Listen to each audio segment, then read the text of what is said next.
others talk about Haribhadra, or the many Haribhadras, depending on what it is we're focusing on. I'm an instructor of management in the College of Business and Economics at the University of Hawaii at Hilo. I have a background in philosophy. In my dissertation, I focused a bit on a work by Haribhadra Yakiniputra, at least as far as the commentary goes in this text. And the text is one that is familiar to many, perhaps. It's called the Anaika Jayapataka. And this text, that means the victory banner of non-absolutism. So it's takes a very close, it undertakes a very close analysis and defense of what has come to be known as the doctrine of non-absolutism, Anekantavada, in the Jain tradition. So in my talk, I don't have a PowerPoint, but I believe that I've prepared a talk that is very listenable. I hope that you'll all have the energy. I know that it's late for many of you. I'll do my best to keep a high level of energy here. And I think it'll take just about exactly 15 minutes or so. So the talk itself begins by introducing a philosophical paradox that I find at the basis of philosophical inquiry that I call the paradox of philosophical disagreement. I outline what I take to be the origins of that apparent paradox, and then I attempt to show that at the influence of Haribhadra's text, the victory banner of non-absolutism, we could actually undertake to resolve this paradox in a certain specific way. And I take two approaches from that text to be salient to that end. So I'll be reading from a script here, and hopefully you all. The title of my talk, by the way, is A Non-Absolutist and Anaikantika Apology for Philosophical Disagreement. Buddhists and Jains disagree as to whether or not there is a substantial self persisting through our changing psychological and physical aggregates. In response to the philosophical question, quote, is there a substantial self? Buddhists answer in the negative, and Jains, with qualification, tend to answer affirmatively. The parties disagree philosophically.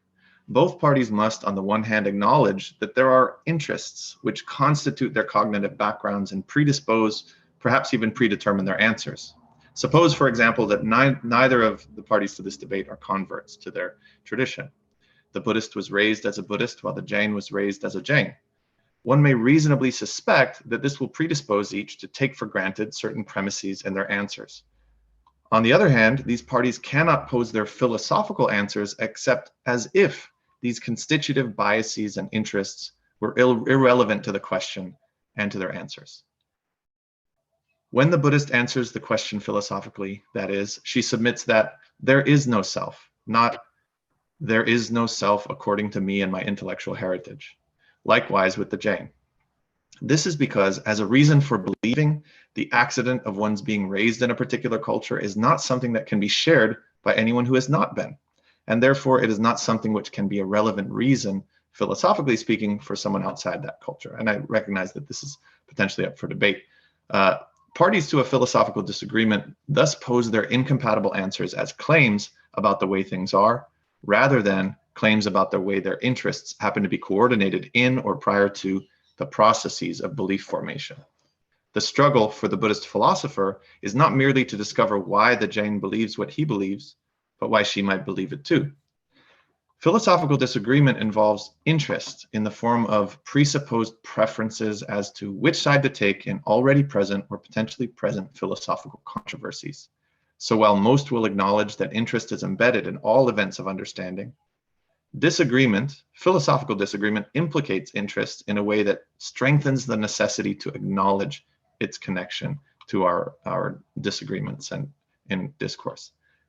Furthermore, philosophical disagreement involves disinterest in the form of what some have called the will to universalizability. Philosophical reasoning attempts to offer an account of the world as it is, rather than as it is to me and my intellectual heritage.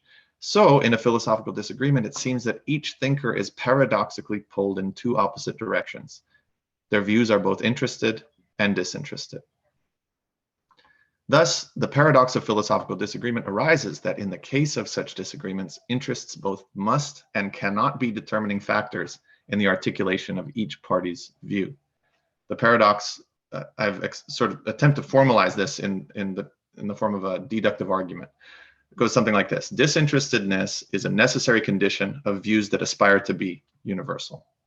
Interestedness is a necessary condition of views which engender disagreement. Philosophical views both aspire to be universal and engender disagreement. Thus, paradoxically, philosophical views are both interested and disinterested constitutively. Enter Haribhadra. I'll argue here that a close reading of Haribhadra Yakiniputra's strategies for defending the Jain doctrine of non-absolutism reveals two distinct ways of understanding and accepting the conclusion of this paradox as unproblematic. And again, the conclusion was, paradoxically, interests both must and cannot be determining factors in philosophical views. That is, philosophical views are both interested and disinterested. In one way, the doctrine of non-absolutism reveals that a thing is experienced as a paradoxical but non-contradictory intermixture of properties and their logical opposites. In the first chapter of Haribhadra's Victory Banner of Non-Absolutism, he attempts to articulate a certain kind of object, and it's a sadasat rupa vastu. It's an object of both existent and non-existent form. How is such an object possible? That's the topic of the first chapter. The relativism required to make each of these logical opposites, existence and non-existent, to make them comprehensible in the same object, is not, I argue, a trivializing relativism. The Jain point, at least that of Haribhadra, is a strong one. It is that one cannot make complete experiential sense of an assertion like, hopefully you can see this pen, maybe I hold it in front of me and you can see, okay, so there's a pen here. This pen, so if we wanted to say, it's not that one cannot, it is that one cannot make complete experiential sense of an assertion like the pen is existent without the entailment of the logically opposite assertion that this pen is non-existent. So this is of course relativized to its existence in itself and its non-existence everywhere else. But this relativization is not trivial, I argue. If it were not constitutively both existent and non-existent, the pen would not be distinguishable from anything else. As Haribhadra puts it, there would be the undesired consequence of the pen's absence. So I'm going to try to articulate where the argument goes to defend this point. The existence of any particular object, like this pen, is always only part of what determines it. The object is only fully determined in experience by its simultaneous non-existence. He writes, this is a quote from the first chapter. I'll just use the pen as an example rather than a pot, since I don't have a pot sitting on my desk here, but if it is merely existent by way of its own quality, time, place, and substance, then it would also be so through the form of the substance, etc., of another. And therefore that very pen object would not be, because it would be existent through the form of the substance, etc., of another, just as the very nature of that which is different from it. Likewise, if it is merely non-existent through the form, quality, time, place, and substance of another, so too it would not be through the form of its own substance, etc. And in this manner too, the pen object would not be, because of its non-existence through the form of its own substance, etc., just as the horn of a donkey. In that way, because of the consequence of its absence, it must be accepted that the object has an existent, non-existent form. So I'll put this slightly more succinctly. An object which merely exists without also not existing, always and everywhere, I'll say that one more time. To put this more succinctly, an object which merely exists without also not existing exists always and everywhere, making it indistinguishable from what it isn't. Hence, it is absent if it merely exists, or if it absolutely exists. That is, to put it again in Haribhadra's words, there would be the undesired consequence of its absence. Similarly, an object which is merely non-existent without also existing somewhere at some time in some place, in some substance, cannot be intelligibly referenced. And so it is absent too, yet in another way. Thus, instead of being a contradictory intermixture of opposites, objects are a mix of opposites on pain of contradiction. So there's a sort of turning on its head the notion that an object which exists and does not exist is contradictory. Furthermore, since this experiential simultaneity of opposites is verbally inexpressible without succession, without being articulated in succession, it must be asserted successively. So let's return here to the paradox of philosophical disagreement with which I began. Haribhadra could argue, parallel to the analysis I just gave, that all philosophical views reveal interestedness as far as they are expressed through one's own understanding, and disinterestedness insofar as they expressed for others. Moreover, a philosophical view cannot be philosophical without being both. If it were merely interested, to take the same analysis, it would not be a shareable view and could not be subject to philosophical reasoning at all. It would be absent, so to speak. If it were merely disinterested, it would not be privately possessed by anyone. Hence, in a distinct way too, it would be absent. For an interested view to be philosophical, it must be shareable from the understanding of another. It must also be disinterested, and for a disinterested view to be philosophical, it must be someone's view. It must also be interested. So philosophical views then entail this paradoxical but non-contradictory intermixture of both interestedness and disinterestedness. So that's the first half of my argument, just taking his analysis of an existent, non-existent object and mapping it onto this paradox that I see as at the core of philosophical discourse.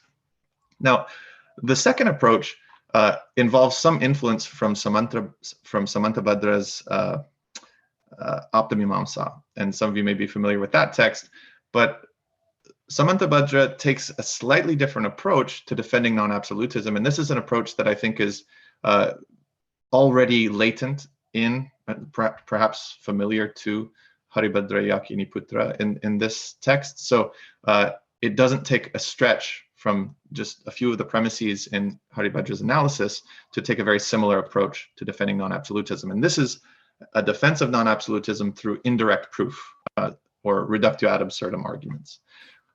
In another way, the Jain doctrine reveals that philosophically engendered disagreements are juxtapositions of mistakenly absolutized but actually partial truths. And this may sound a bit more familiar to those who have an account of Anekantavada, who have read accounts of Anekantavada that are that suggest that this sort of Nayavada approach, that all views are partially correct, and assuming that things are absolutely existent, to start the argument, results in absurdity. This absurdity in general will be indirect proof of the fact that in some sense all things are non-existent, right? So if we assume that things absolutely exist and that results in absurdity, this will be indirect proof of the fact that to some extent they're non-existent. Assuming that things are absolutely non-existent results in a parallel absurdity, and indirect proof there, this will be indirect proof of the fact that in some sense things are existent. So the theoretical result here, or the result of this analysis, is the basis for the Jain doctrine of qualified predication, syadvada, that somehow things exist and somehow things do not exist. And this, elaborated out, will entail the saptabhangi, this sevenfold predication. I try to show how this can derive directly from Haribhadra's text.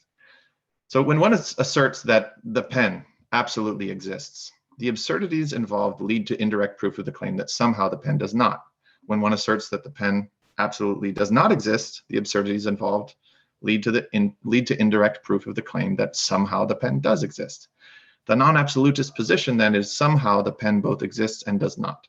And this conditional predication is consistent with Haribhadra's reasoning above. So consider that while Buddhist philosophers like Nagarjuna are non-committal about the establishment of anything without qualification, Haribhadra is non-absolutist, which is not the same, which is why he can avail himself of indirect proof, where a Buddhist, being a Vadavaitandika, is sort of rejecting indirect proof as a method.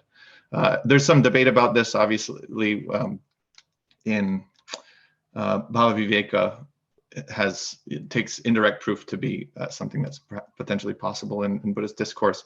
But for Haribhadra, as we've seen, rejection of absolutisms makes everything possible, because otherwise either everything would be everything else or everything would be non-existent and unintelligible.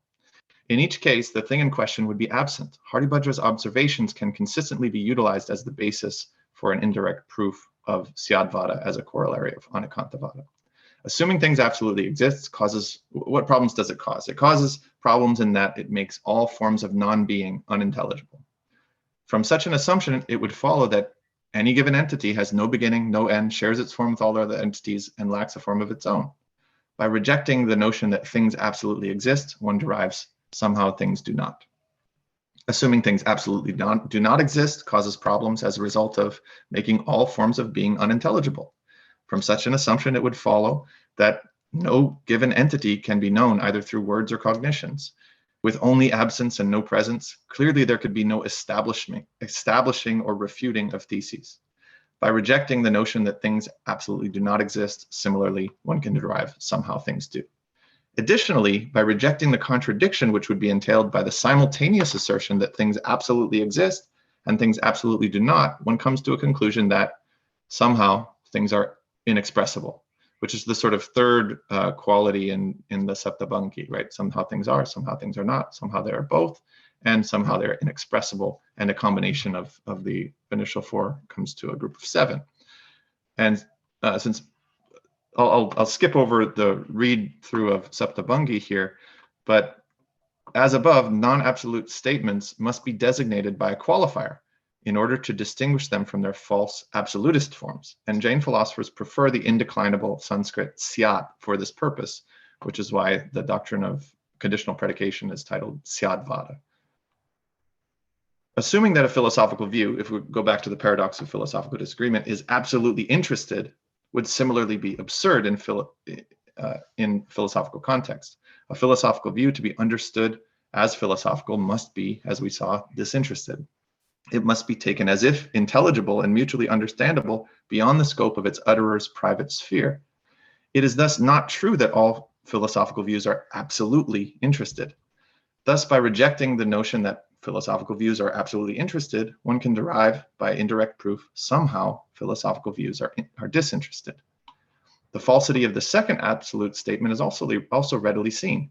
The fact that philosophical views cause disagreement or find themselves surrounded by disagreement suggests quite clearly that philosophical views must be interested, that they must be undergirded by private and personally held convictions. This contradicts the notion that philosophical views are absolutely disinterested. Since what is common and non-different among the bases for philosophical convictions could not be the cause for disagreement between them, what is private and different among them must be at fault. Thus, by rejecting the notion that philosophical views are absolutely disinterested, one can derive somehow they're interested. And there's a contradiction entailed by the simultaneous assertion that they're absolutely disinterested and absolutely interested at the same time. So similarly, following Jain reasoning here, we could say that somehow the nature of philosophical views is inexpressible. Bringing together these conclusions, we can come to the same Saptabhangi sevenfold predication that somehow they're interested, somehow they're disinterested, somehow they're both, somehow they're inexpressible, somehow they're interested and inexpressible, somehow they're disinterested and inexpressible, somehow they're interested, disinterested, and inexpressible. This then is the practical and discursive result of the Jain use of non-absolutism by way of reductio ad absurdum. And non-absolutism arrived at here in a slightly different way from the analysis of an object in the first half of this presentation, paves the way toward accepting the conclusion of the paradox of philosophical disagreement too. The conclusion again was that this notion that the internally conflicted assertion that philosophical views must be both interested and disinterested. The non-absolutist method of demonstrating the absurdity of absolutist claims led us to this qualified assertion of the contradictory of each. So to summarize what I've presented here, I tried to demonstrate that Haribhadra does indeed present a potential response to this paradox at the root of philosophical discourse. His doctrine of non-absolutism, as defended in the victory banner of non-absolutism, purports to not engender disagreement on two counts. It reveals that opposites are in fact compatible with reference to experience. Second, it diagnoses disagreements as juxtapositions of mistakenly absolutized, but actually partial truths, and thus recommends qualified predication with respect to previously asserted as absolute claims. And that's it. Thank you very much for